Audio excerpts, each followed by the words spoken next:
Good evening, ladies and gentlemen. Welcome to Atlantic Bushcraft Adventures. Tonight we are on episode 320 and thought we'd talk a little bit about cordage. And kind of a small lead into this. Recently, we got asked a question, or when I say we, I mean Atlantic Bushcraft Adventures. Ben and I got asked a couple questions about cordage. And it was a long-winded question. It was somebody locally. And I kind of broke that down into three parts. And I was talking to Ben here a little earlier before we started to kind of break it down with him so he knows what we're going in for here. But the three questions, or the three parts this question was broken down into, the best I can. So hopefully, Luke, this answers your questions. What is cordage? Is it just simple rope? Because you did ask me that in a very roundabout way. Is 550 paracord the best rope, basically the go-to rope to go into the woods? And how much rope should they plan to take when they go in? And like I said, this is going to be just kind of an overview of those three questions, because those were the three big questions that I pulled out of the half a page email. So I figured we'd tackle these one at a time, Ben. We'll just pick one, we'll go through it, we'll give our opinions on it, because the same thing I told him right before I said I was going to do this episode with you, is there is no real right answer on here, because it's going to depend very situationally. True that. So going into it with that mindset, I think we can give a pretty good follow-up with our experiences and some of our observations from our own experiences once again. So hopefully we can tie into that a little bit. So let's go with what is cordage. And I'm simplifying this question because it was like, so what is cordage? I hear the word thrown around a lot. Is it just rope? It's basically how the question was posed. You know what I mean? And I'm curious to see your answer on this first, Ben, because I already see the wheels spinning. And I already kind of got a predetermined answer for this. Okay. To me, cordage is basically anything you can tie up. So this includes string, leather, like if you get leather thong or whatever you call it, like that, something that you can tie something down with, or something that you can lash something with. So cordage is a very broad term that would include traditional ropes, but also could include anything made out of fibers that are, strung in a long length. And so jute twine would be one. Even cordage could be thread. It could be your dental floss. It's a pretty broad. It could be cables, honestly, like, anything you can do to tie something down or lash something to something fits that definition in my mind. So it's a broad topic, and then there's definitely specialty types of cordage, and that's where you're going to get into another section of this question. But yeah, if you want to get down to the most basic, it's long sets of fibers that can be twisted or knotted in such a way to secure something. And here's the definition I came up with, because if anybody just listens to what you said and give my definition, it is eerily similar at its core. So my definition, I tried to make it real simple. Anything that binds or lashes another item or items together or to itself. And then immediately under that, I said, doesn't have to be conventional rope. I mean, there is last couple of years, there have been quite a few videos of people taking old pop bottles and they're running it through a small blade, and they make ribbons of plastic out of pop bottles. And that's cordage. That is a type of cordage. And it has some unique properties that are very useful in some instances. But again, it's just able to use it to lash something or pull something. So it's, we've said this here before. I said, like, my grandfather used to tell me, every man should have at least some string in his pocket and a knife. And if you don't have those two things, I think you question your manhood, honestly. And his generation could get away with doing that. I think we're in new times, and I think every person should have in their possession something sharp and something that they can use to tie something up with. Those two items can save you in a million situations. Honestly, many a woman has been known to carry a small sewing kit or at least a little bit of string in case something happens and they can clean it up. A pair of nail clippers will cut that through, or a small pair of scissors, or a small knife. It really isn't a gender thing. It is a smart human thing. But yeah, Absolutely. That's my thought. So just want to shout out to the comments there, as I always like to say hi to you folks. We got Eric joining us there, Andrew, Steve, and Danny. And yes, Steve, looking forward to the new episode there too. I got to watch it myself. And he says, was just learning about nettle cordage last week. Spruce root cordage as well for natural options. And yeah, 100% spruce root. It's a great one. You can pull it straight to the ground and use it.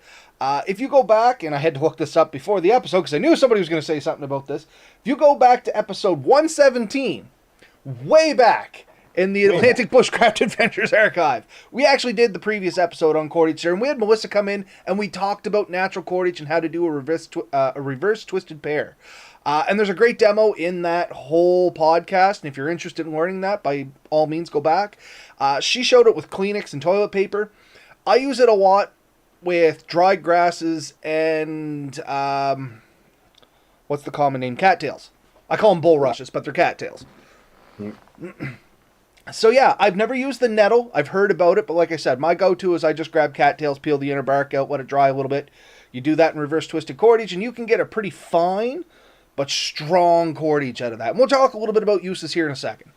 Right on, Danny. Thank you, man. Hope you enjoy it. Yeah. So good job, Steve. We'll be checking out the new episode there, too. And as always, anybody that's interested, those are a couple other folks. If you want to reach out to their YouTube channels, check out their videos. It's The Drifting Spore. That's Steve. He's always on Drifting Adventures there. And then we have Red Sand Adventures. That's Danny over in PEI. He's doing some wicked stuff. And then we have Andrew and Eric there. And if you want to check out their pages, you can jump on here and you can catch their names there in the chat section. Though I'm going to admit, they may not be directly related bushcrafting-wise with their channels, but this is about growing a community, so their interests are still just as important as anybody else's. So I think the next part of your question was very interesting, and I'd like to get into that. And yeah. Is paracord the go-to? And Luke's question was, he always hears everybody recommend 550 paracord. And every time he looks it up and he's doing his research, and like I said, if anybody that read the description, this feller here, he's kind of new to bushcrafting, always a little outdoorsy, but wants to get really hard into it. And he was asking some questions about how to do this, that, and the other thing. So anyway, all his research, every time that he was doing it, 550 paracord was kind of like that idolized golden standard. And I'm not going to lie, back to when I started, it was much the same. You always seen paracord mentioned. But then as you dug into it, you could learn some of the advantages and disadvantages of paracord. And there is some strong disadvantages and there is some strong advantages to it. And it may be right for you given the circumstance, or maybe it's not, depending on what you're going to do with it. And I know, Ben, you love this topic, so I'm going to let you lead into this section. I'll follow suit. So, to start off, I do not hate paracord. No, but you love talking about it in such a way that you can give other options. Yeah. Paracord has its place. I have paracord in my kit. I've also used survival cord, which is I actually dug some of that out this time. Oh. Which is really, and there's a bunch of versions of it. There's one fire cord and all that, but basically they are paracord add-ons. So it's paracord with extra things installed into it. So the thing with paracord is I think you generally have 7 strands of some material inside and an outer jacket to protect those inner strands. And 550 stands for 550 pounds of, I think, working strength. So in theory, it's fairly strong. The reality is, though, it has some setbacks. One is it stretches. It stretches when it gets damp. It stretches over time regardless of whether it's damp. So if you're trying to use it for tarps and things like that, what you will find is when you set it up nice and taut at night or in the morning before you set up, by the next morning, your tarp is pretty saggy, pretty limp, pretty sad, and you'll readjust it, and the next day it seems to have infinite stretch. It doesn't. There is a limit to its stretch, but it's quite a bit. So that's an effect of it. I've also tried to use it to like move something, and found that like I've rolled out 25 feet, and then I'm pulling, and it seems like I'm doing a lot more effort than I should because it'll actually, again, it stretches. So when I thought I had enough material, I didn't because it sort of stretched. So it has that limitation. It is relatively cheap and easy to get, which makes it pretty good. But there are definitely some alternatives out there. If you're looking for pure strength advantage, Dyneema is a better material, virtually no stretch, virtually no twist, and it's hollow core. You don't actually have to tie it. You can um, do different types of methods, splicing type methods for it. A really good material, and I use that in my hammocks and things like that. But honestly, I picked this up, I think $4 or $5 at a hardware store. I was out and about. It's 100 feet of just nylon cord, I believe it is. Probably says there somewhere. It you know it has 100 pounds of weight, put out by Atwood ropes. Is really strong. There's virtually no stretch. For putting up tarps, tents, things like that, this is more than good enough. Um, it doesn't weigh much. It takes up very little room. You can get some really nice reflective stuff. You've used this stuff too. Uh, I like reflective guy lines for my tents, my tarps. Anything I'm going to leave hanging up overnight that I might walk into, it's really nice to have that reflective stuff. So those are good options. You can also get some pretty cool stuff. I get these at the dollar store, believe it or not. Just things of twine, similar deal, relatively strong. I don't know if they even give me a maximum strength. 45 kilograms, so about 100. This is smaller than paracord. It has a tensile strength of 106 kilograms. That's just over 200 pounds. So it's a very solid material too. Lightweight, pretty simple. Most tasks you're going to come across, there's a rope more or less specifically designed for it. There is no one purpose works best for absolutely everything. So there's that. Now I'm sure before I go too far off into the wishes that Robert has a few things to say about paracord too, but so I'll let You him say covered a a few. lot of it, to be honest with you. All I had was a few more pros and cons, in all honesty. Okay, good. A con of paracord, or a couple cons, I guess, just to narc on paracord here for a second, is it's not inherently friction or abrasion resistant. It tends to fray very easily and deteriorate readily with UV. And readily doesn't mean overnight. I mean, if you strap it on to like your tarps and stuff to use as guy lines, after a year or two, it's going to break down. Like the outer shell of this stuff really tends to break down fairly quick. The inner cores, on the other hand, they seem to hold up pretty well, which brings me to a pro of paracord, which Ben already kind of hinted at there. The inner cores, and the reason you see this a lot in like the bushcrafting go-tos, is because 1 foot of paracord essentially translates to like what 550 is 5 strand inside, so you're gonna get 5 feet plus the outer casing. You're getting like 6 feet of cord. You know what I mean? 6 1-foot strands, because each one of these individual strands can be used as a piece of cordage.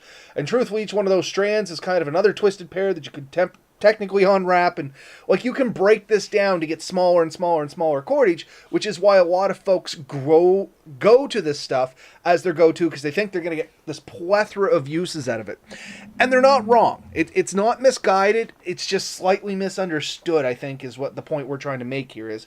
Yes, it can do a lot of wonderful things, but it does have its drawbacks, being doesn't handle water well. It stretches readily, which is the massive one that Ben was talking about, and the biggest reason why you don't want to use this stuff, especially for like ridge lines or for hanging your hammock. Which I'm going to admit, I tried once. Tried using some of this stuff to hang a hammock and woke up on the ground, basically, you know what I mean? Because it does stretch so readily. But it is cheap, easy to get, comes in a plethora of colors. You can make stuff out of it. Like I wear a paracord bracelet. I have a couple of them. It's not bad. Just know what you're getting. So is it the best? Not necessarily. Is it the worst? Far from that as well. It has its purposes.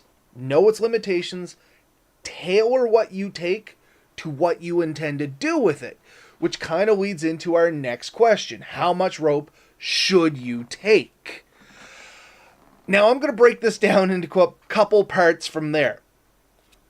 Are we talking if you have just one rope, how much should you take? Because the better option to that would be how much of each specific type of rope should you consider taking? Because I do take a couple different types of rope with me. Much like Ben said there, I carry a couple different ones in my kit. Something that just popped into my head, which is going to lead into this question as well, is 550 paracord doesn't handle heat well. You can actually use it to cut itself from basically burn cutting, which kind of goes like jumping back to our current question, depending on what you're going to do with it. So if you're going to be using it for fire making, which is something that a lot of folks use cordage for, 550 paracord doesn't hold up well because one, when you try to put it in a bow drill, it stretches.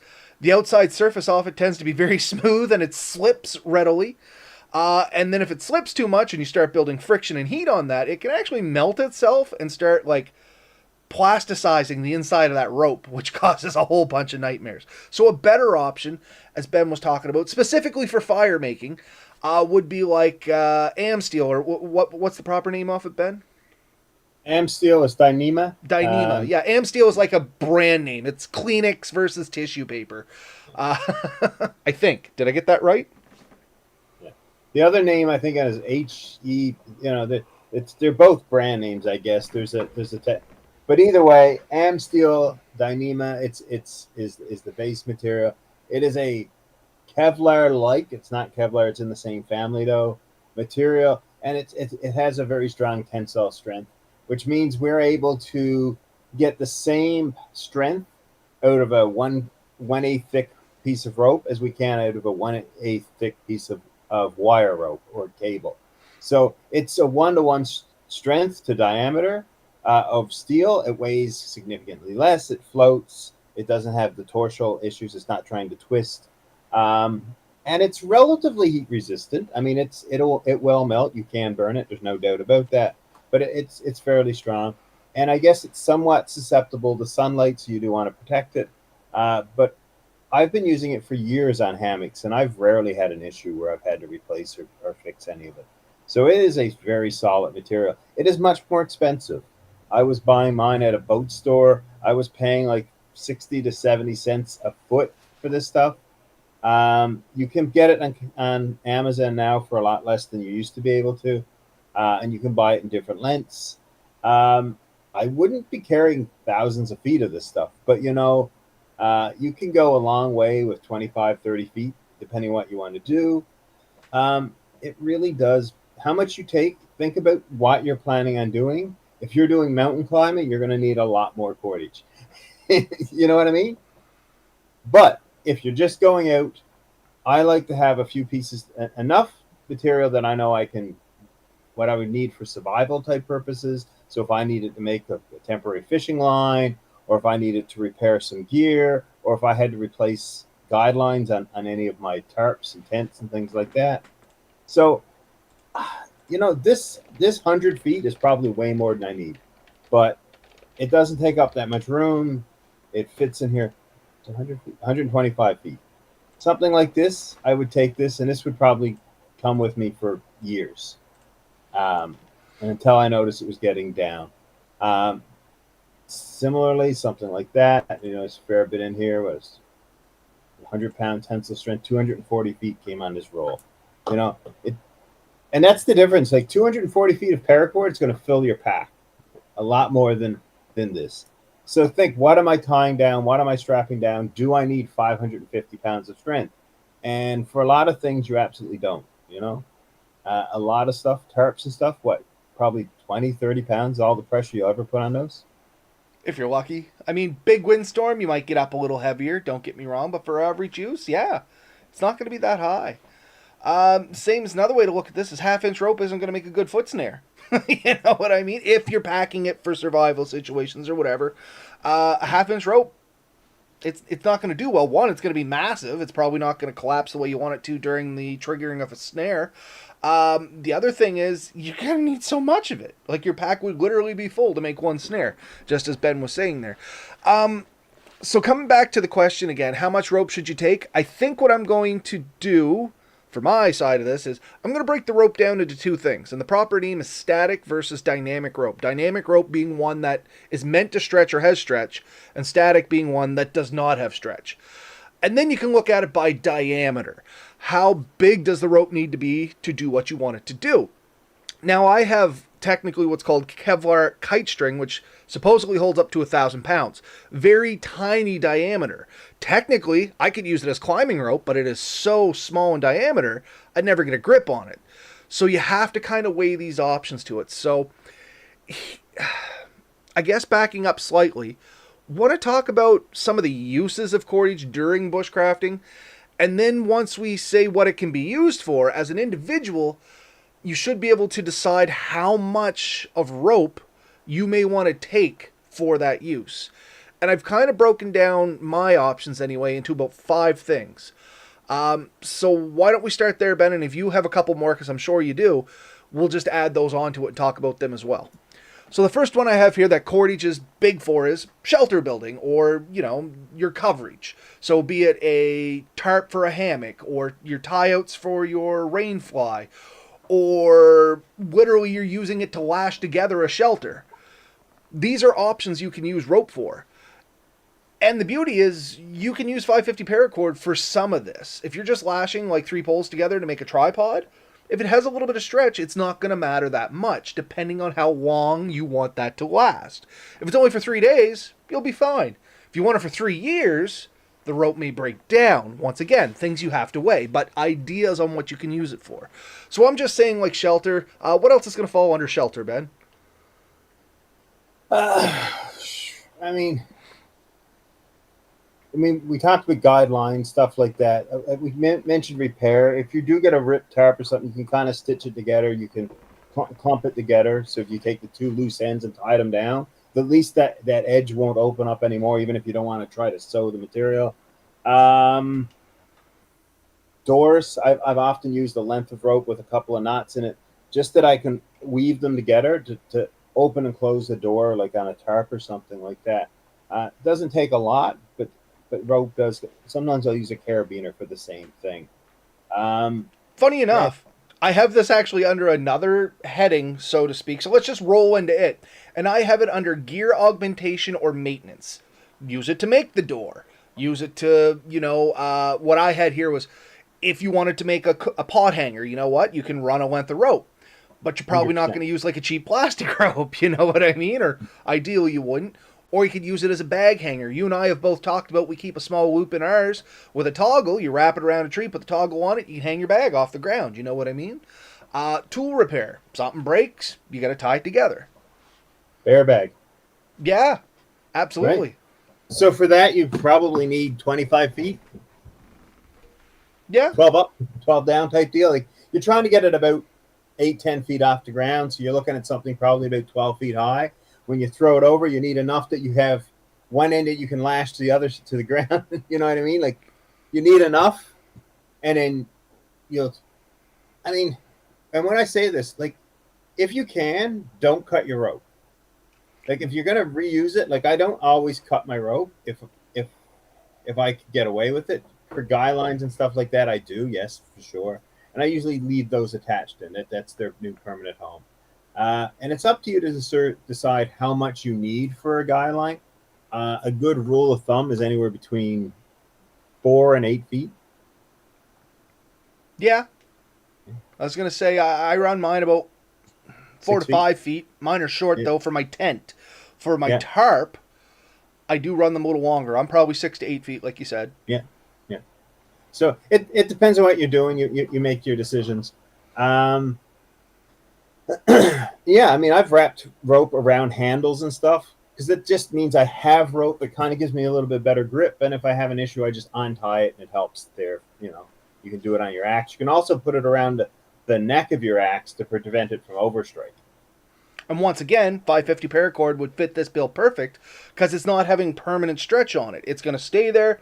It'll probably even bind a little bit rather well. And because it is a synthetic rope, it's going to absorb impact pretty good as blunt force.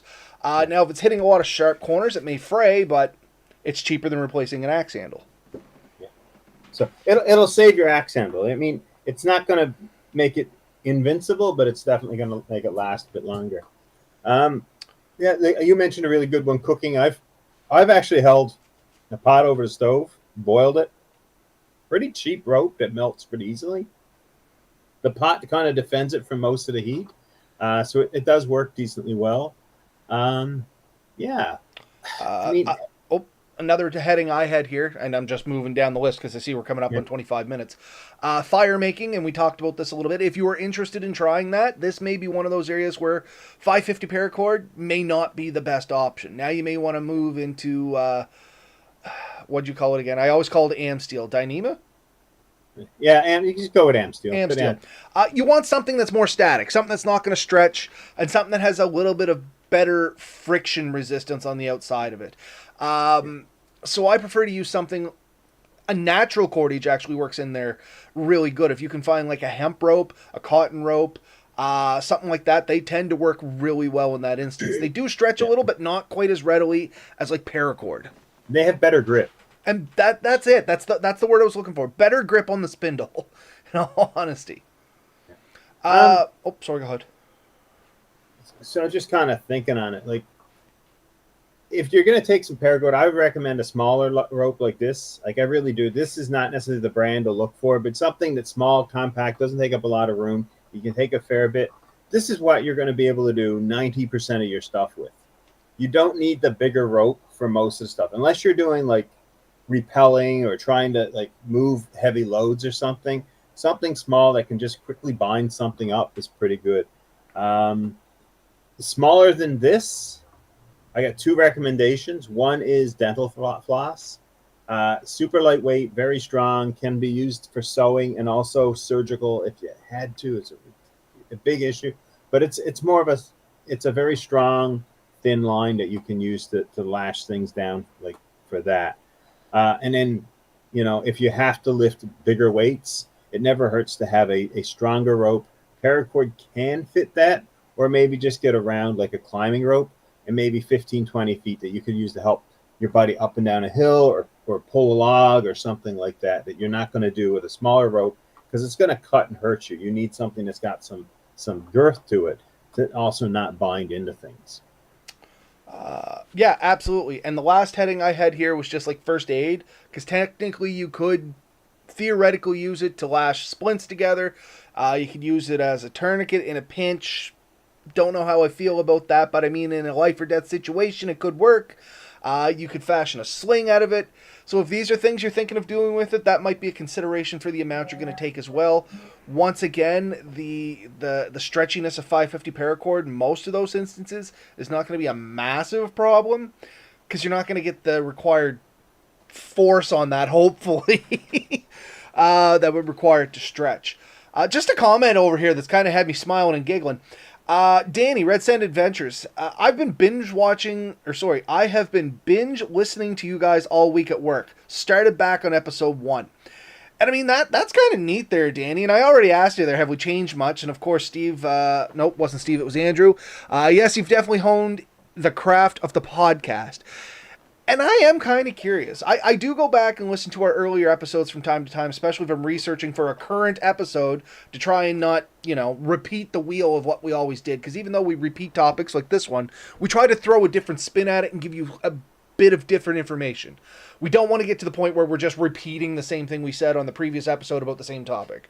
Hopefully we're still doing that. But yeah, and I remember listening to a couple of the first episodes, and I'm talking like episodes 1 through 5 here. And from my point of view, we were much more awkward about the whole thing. Not just the podcasting, but the comfortability of talking to the mic, to talking to each other. It was very, very awkward, I found, up until about the teens to 20s. And then it started getting smoother, and then it just continued getting smoother, especially once Ben and I developed our dynamic or our relationship for the podcast. We learned how to interact with each other on a podcast, which is a big part of this. It's weird, is all I can say. You know what I mean? It's not like talking to somebody where you can read inflections. There is a delay from what I say to when Ben perceives it, and from what he says to when I perceive it. And you kind of got to allow for that, and there is a learning curve. Anyway, that's my rant on that. What's your thoughts, Ben? We only have a minute left, and I thought we'd talk on that. Well, I remember in our first episode, you ended up disappearing partway through the episode, and I was left completely speechless. The other thing I remember, and this is something for anyone who's interested in this, that is probably good relationship advice. Period. We actually sat down, like the two of us. It was on the phone because we didn't have direct access to it, but we actually sat down and talked about how this relationship would work online, how we were going to deal with things, right down to if I think you'll probably remember this. Both of our wives have the same basic name.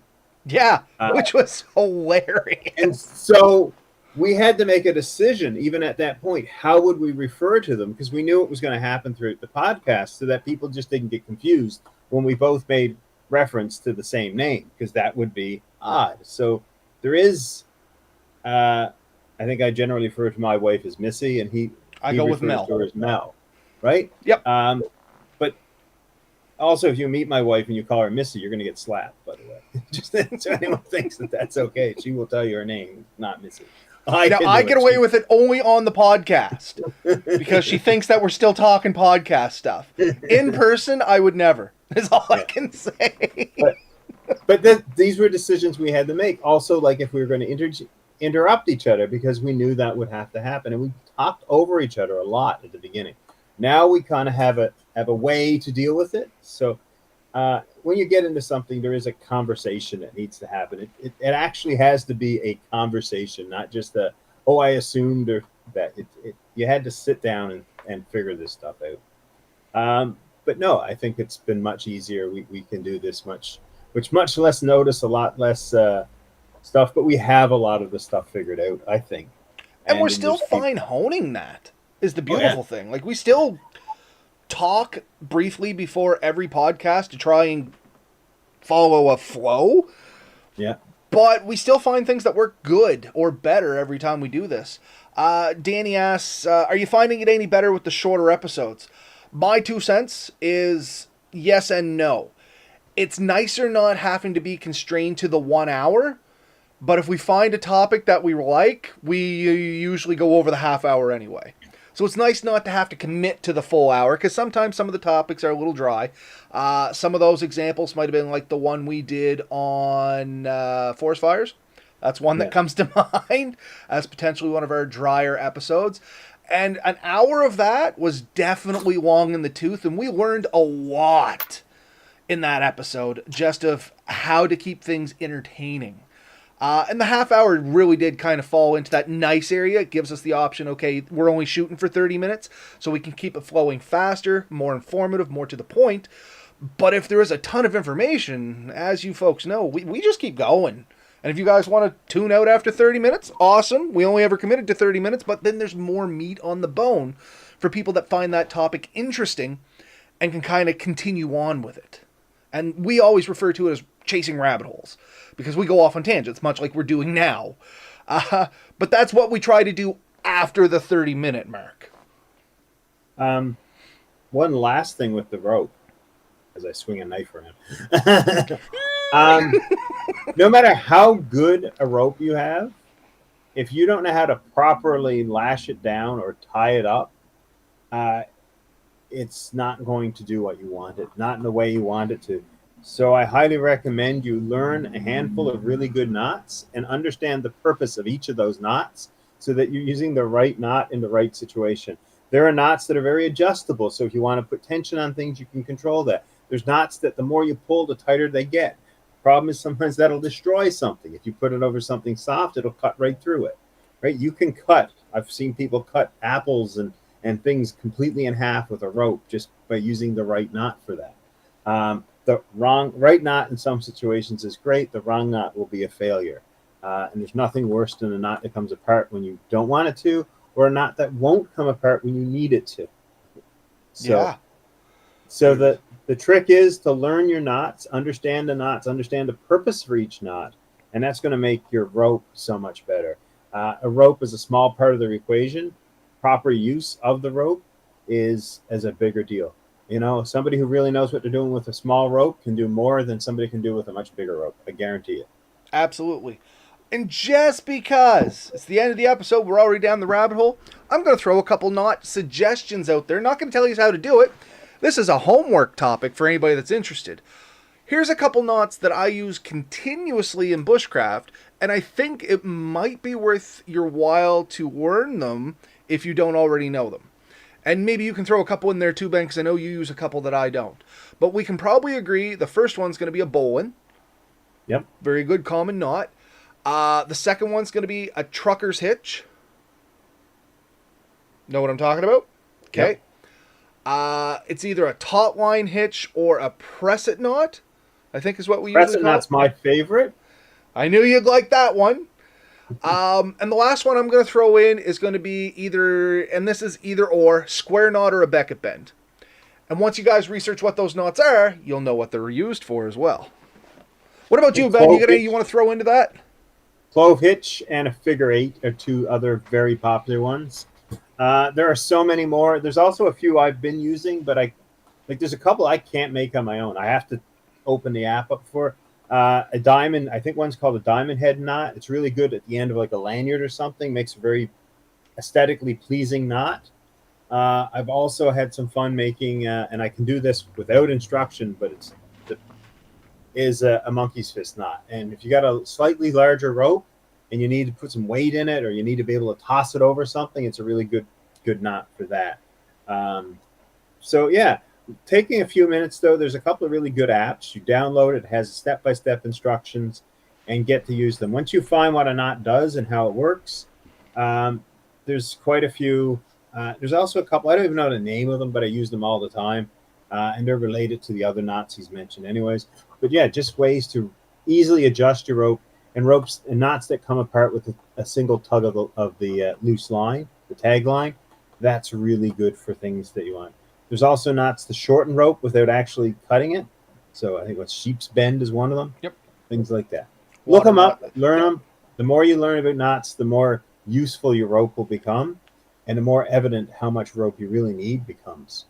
A good website to look up, and I can't think of the name of it off the top of my website, but off the top of my head, use your whatever search engine you use and look up animated knots. There's a website, it'll be very obvious. That one is great. So one last question from here. Do you do anything with the Budget Bushcraft channel anymore? And no, the Budget Bushcraft channel was kind of... Atlantic Bushcraft Adventures was the predecessor? Nope, that means previous. Evolution. The evolution of Budget Bush or of the Budget Bushcraft channel. My Budget Bushcraft channel was one that I started by myself. I did a couple episodes. I actually converted them over. You can find them here on the Atlantic Bushcraft website. And it was a good idea. It was just too small a scope. There's too many people doing that specific topic. Any of the major bushcrafters out there, they latched on to budget bushcraft ideas and stuff like that. So it was kind of an oversaturated market specifically for that topic. But here in Atlantic Bushcraft Adventures, we talk about budget options and stuff like that too. Because, I mean, we're not made of money. We don't make money off this. Everything we talk about, what we do, this is all our hard-earned money. So I think this or that kind of evolved into this, and it was better for it. Now, the other thing I will say is both Ben and I have video and need to work on.